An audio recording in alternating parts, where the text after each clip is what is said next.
Hello everyone, welcome to Study Sport. In this video, we are going to discuss what is an epic. First of all, we will discuss introduction to the epic. Then we will discuss kinds of epic, then its features, and finally we will look at some of the major examples of epic. So, epic is a kind of poem, and here in this video, we are going to discuss in detail actually what is epic poem is all about. So, an epic poem is a long narrative poem that tells the story of a hero's adventures, struggles, and achievements. एक epic pome एक long narrative pome होती है. Long narrative pome means कि एक तो pome बहुत ही ज़्यादा long and लेंदी होगी एंड ये किसी स्टोरी को नरेट कर रही होगी. ये कहानी बताती है एक हीरो के एडवेंचर्स की, उसके स्ट्रगल्स की एंड उसके अचीवमेंट्स की. It deals with grand themes and epics में आप देखोगे कि उसके जो थीम्स होते हैं वो ग्रैंड होते हैं, नोबल होते हैं, such as war, heroism, fate and divine intervention. तो एपिक में आप देखोगे, एपिक पोम में यूजुअली वॉर देखने को मिलता है. फॉर एग्जाम्पल, अगर आप होमर के इलियाड का एग्जाम्पल लोगे तो वहाँ पे वॉर दिखाया गया है between Trojans and Greeks. And if we will take the example of Paradise Lost, then वहाँ पे आप देखोगे सैटर्न एंड गॉड के बीच के कॉन्फ्लिक्ट को दिखाया गया है. The style of N epic is elevated and formal and its setting is vast, often covering many places and involving gods or supernatural forces. इसके बाद जब इसके स्टाइल को हम लोग देखेंगे तो एपिक में जो स्टाइल होता है वो काफ़ी फॉर्मल एंड एलिवेटेड होता है. Now what does elevated mean? So elevated mean noble, का स्टाइल नोबल होता है. एंड इसकी सेटिंग देखोगे तो किसी एक फिक्स्ड प्लेस पर नहीं होती है, ये अलग अलग जगहों पे इसकी सेटिंग रखी जाती है. एंड इसमें इन्वॉल्वमेंट होता है गॉड्स का भी एंड सुपर नेचुरल फोर्सेस का भी. The word epic comes from the Greek word epos meaning story और वर्ड. तो एपिक को एक ग्रीक वर्ड एपोस से लिया गया है जिसका मतलब स्टोरी या फिर वर्ड होता है. Now we will discuss types of epic. First is primary epics. Now what is primary epics? These were the epics that originated from oral traditions. So that is the reason primary epics are also called oral or primitive epics. These epics were not written down at first but passed orally from generation to generation by storytellers.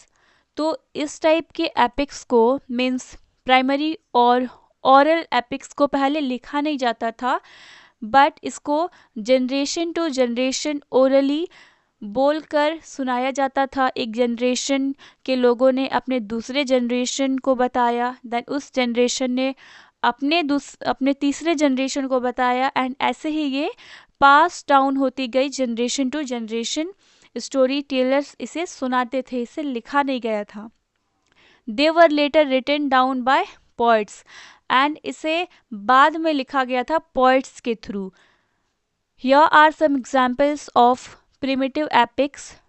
First is the Iliad and the Odyssey by Homer. And Homer के जो Iliad and Odissi ये दोनों ही epics Homer ने लिखे हैं and इसे Homeric epic या फिर ग्रीक एपिक्स भी कहा जाता है। Then another example of primitive epic is Beowulf which is an Anglo Saxon epic. ये जो ब्यूवुल्फ है ये एंग्लो सैक्सन टाइम पीरियड में लिखा गया था ऐसा माना जाता है, बट किसने लिखा ये अनोनिमस है, इसका पोएट का नाम पता नहीं है किसी को। देन हमारे इंडियन एपिक्स का भी नाम है the Mahabharata and the Ramayana. ये हमारे इंडियन एपिक्स से एग्जाम्पल लिए हुए हैं। So now we will discuss second type of epic which is secondary और literary epics. So what is secondary epic? These are epics that are deliberately composed in writing. इसे poets ने deliberately लिखा, ऐसा नहीं है कि इसे generation to generation orally pass down किया गया, नहीं, इसे लिखा गया था। These epics are written by a single known poet who imitates the style and themes of the traditional epics. And Jin poets ने इन epics को लिखा वो लोग imitate करते थे style and theme को traditional epics के। They are more artistic and planned than oral epics. In comparison to oral epics, you will find in secondary or literary epics ये ज़्यादा आर्टिस्टिक एंड प्लान्ड हुआ करती थी, एक स्ट्रक्चर्ड वे में इन्हें लिखा जाता था। एंड इन एपिक्स की लैंग्वेज आप देखोगे तो बहुत ही ज़्यादा एलिवेटेड होती थी, फॉर्मल होती थी, एंड इसके जो थीम्स होते थे वो ग्रैंड होते थे। Here are some examples of secondary epics. First is the Aeneid by Virgil which is a Roman epic. It is an Italian Christian epic क्योंकि इस एपिक को सबसे पहले इटालियन लैंग्वेज में लिखा गया था एंड उस टाइम पर इसका टाइटल दिया गया था इटालियन लैंग्वेज में डिवाइनिया कॉमेडिया बाय दांते अलिगरी। Then Paradise Lost by John Milton, ये इंग्लिश एपिक है। अब हम लोग डिस्कस करेंगे कुछ मेजर फीचर्स को, जिसमें पहला है हमारा length and grandeur. An epic is a long narrative poem usually divided into several books और cantos. It covers vast events, wars and heroic journeys. एक एपिक पोम हम लोग उसे कहते हैं जो लॉन्ग होती है एंड नरेटिव होती है एंड ये सेवरल बुक्स में लिखी जाती है या फिर कैंटोस में डिवाइडेड होता है ये। एंड यूजुअली आप देखोगे तो एपिक्स में 24 बुक्स होंगी या फिर 12 बुक्स। फॉर एग्जांपल अगर आप होमर के एपिक्स को देखोगे, फिर चाहे वो इलियाड हो या ओडिसी हो, दोनों ही 24 बुक्स में डिवाइडेड है। देन अगर हम लोग बात करें वर्जिल की, एनिड की, तो उसमें 12 बुक्स पाओगे आप। And if we will talk about John Milton's Paradise Lost, then उसमें भी 12 बुक्स आपको देखने को मिलेंगे। Okay, it covers vast events, wars and heroic journeys. And epics में आप देखोगे इसमें बहुत ही ज़्यादा इवेंट्स डिस्क्राइब किए हुए रहेंगे, वॉर्स दिखाए जाएंगे एंड हीरो के जर्नी को दिखाया जाएगा, उसके हीरोइक एडवेंचर्स को दिखाया जाता है। For example होमर्स Iliad has 24 books and tells about the great Trojan war. Homer के इलियाड में आप पाओगे 24 बुक्स एंड ये कहानी बताती है ग्रेट ट्रोजन वॉर की, जो ग्रीक एंड ट्रोजन्स के बीच में हुई थी। Now second major feature is epic hero. अब एपिक में एक हीरो की गाथा को बताया जाता है, उसके एडवेंचर्स को, उसके अचीवमेंट्स, उसके एक्सपीरियंसेस को डिस्क्राइब किया हुआ रहता है। The central figure of an epic is a hero of great courage, strength and moral character. और वो जो सेंट्रल कैरेक्टर होता है, वो जो हीरो होता है, उसमें करेज दिखाया जाता है उसका, उसमें बहुत करेज होता है, साहसी होता है, उसमें स्ट्रेंथ होता है एंड वो एक मॉरल कैरेक्टर होता है. ही represents the ideals of his nation और कल्चर. एंड एपिक हीरो अपने नेशन को, अपने कल्चर को रिप्रेजेंट करता है. फॉर एग्जाम्पल एक्किलीज, ये एक एपिक हीरो है from Iliad, Aeneas from the Aeneid and Dante himself in the Divine Comedy. Okay, now another feature of epic is themes. Now, what kind of themes are portrayed in epic? So, common themes include heroism, fate, divine justice, good versus evil, war, and moral duty. So, these were the common themes that epic poem contains: heroism, fate, divine justice, good versus evil, war, and moral duty. The poem teaches us how humans should face suffering, pride, and destiny. Epic poem हमें सिखाती है कि कैसे humans को face करना चाहिए suffering को, pride को एंड डेस्टिनी को. Another feature of epic is invocation to the Muse. Mostly epic में, एक्चुअली सभी एपिक्स में आप देखोगे, एपिक की स्टार्टिंग होती है एक म्यूज को इन्वोक करने से. Now what is invocation? So an invocation means prayer और request made by the poet at the beginning of the poem. Poet क्या करते हैं? पोम के बिगिनिंग में एक प्रेयर, एक रिक्वेस्ट करते हैं म्यूज से.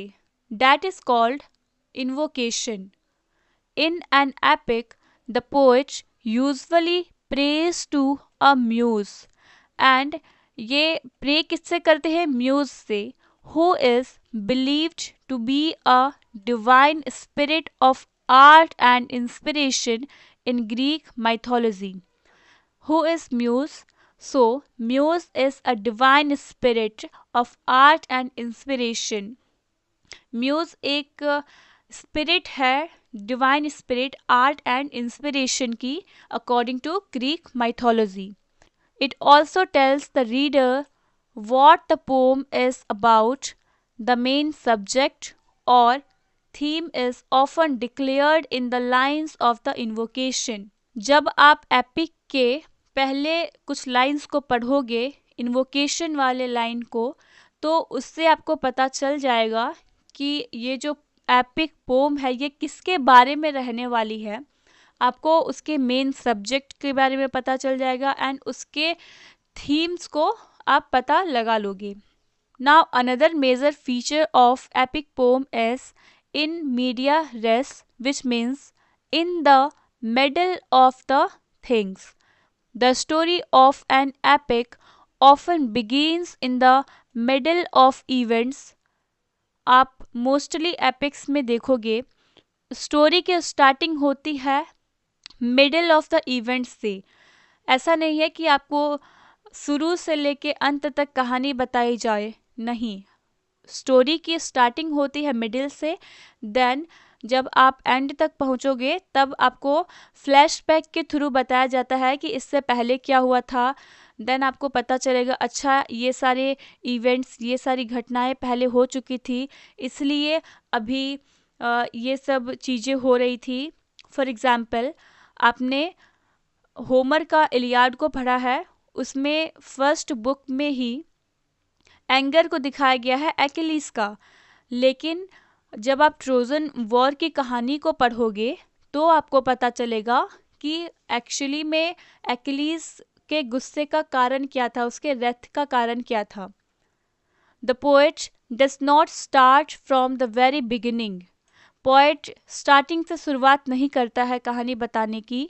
The earlier events are told later through flashbacks और narration. पहले के कुछ इवेंट्स जो हो चुके होते हैं उसे बाद में पोएट बताते हैं, फ्लैशबैक्स के थ्रू बाद में नरेट करते हैं. Example, the Aeneid starts after the fall of Troy and Aeneas later tells how he escaped. अगर एनिड का एग्जाम्पल ले तो इसकी कहानी की शुरुआत होती है कि कैसे जो ट्रॉय है उसका फॉल कैसे हुआ, उसका पतन कैसे हुआ, एंड बाद में हमें एनीस बताता है कि कैसे वो वहाँ से भागा. Now another feature of epic is elevated style and language. The language of an epic poem is always formal, serious, and grand. The poet uses long speeches, descriptive passages, and powerful expressions to make the story more impressive. Poet use करते हैं long speeches को and descriptive passages रहते हैं epic poem में and powerful expressions होते हैं ताकि story को और ज़्यादा इम्प्रेसिव बनाया जा सके. Characters in an epic often speak in long noble speeches that show their courage, wisdom and emotions. Epic poem में आप देखोगे तो उनके कैरेक्टर्स बहुत ही लंबी लंबी स्पीचेस बोलेंगे, उनके स्पीचेस नॉबल होंगे एंड उनके लॉन्ग नॉबल स्पीचेस दिखाएंगे उनके करेज को, उनके विजडम को एंड उनके इमोशंस को. Through these speeches readers understand the characters thoughts, values and moral strength. And epic hero के या फिर और भी कोई कैरेक्टर्स के इन लंबी लंबी लॉन्ग नोबल ग्रैंड स्पीचेस के थ्रू रीडर्स को पढ़कर ये समझ आता है कि उनके माइंड में क्या थॉट्स चल रहे हैं, उनके क्या वैल्यूज़ है, उनके क्या मॉरल स्ट्रेंथ है, क्या वीकनेसेस है, ये सब रीडर्स पता लगा लेते हैं. And now we will discuss some famous examples of epic. But उससे पहले एक और मेजर फीचर है एपिक पोम का विच इज़ डिवाइन इंटरवेंशन, जो यहाँ पे मेंशन नहीं है बट आई थिंक आपको पता होना चाहिए. तो एपिक पोम में आप देखोगे कि डिवाइन इंटरवेंशन होता है एंड वो जो इन्वोकेशन टू म्यूज़ है वो भी एक तरह से कह सकते हैं कि एक डिवाइन इंटरवेंशन का ही एग्जाम्पल है. डिवाइन इंटरवेंशन का मतलब है कि जो पोएट है वो अपने पोइट्री में दिखाएंगे, अपने एपिक में दिखाएंगे कि गॉड कैसे कैरेक्टर्स के लाइफ में इंटरवेन करते हैं, उनके लाइफ में हस्तक्षेप करते हैं. कभी आके उनकी मदद करेंगे, कभी कोई दूसरे गॉड आके उनके लिए स्ट्रगल्स पैदा कर देंगे, उनके लिए प्रॉब्लम्स ला देंगे, तो कोई दूसरा गॉड उन प्रॉब्लम्स को सॉल्व करने का सल्यूशन देगा, उन्हें सॉल्व करेगा. Okay, so here are examples of epic. First is Epic of Gilgamesh, which is anonymous and it is Sumerian or Babylonian epic. Then another example is Beowulf. ये भी anonymous है, इसके भी poet का पता नहीं है, ये old English epic है. Then Iliad by Homer, which is Greek epic. Then Aeneid by Virgil, which is a Roman epic. Then here is an example of Italian epic, the Divine Comedy by Dante Alighieri. Paradise Lost by John Milton, which is English epic. Then The Faerie Queene by Edmund Spenser, which is again an English epic.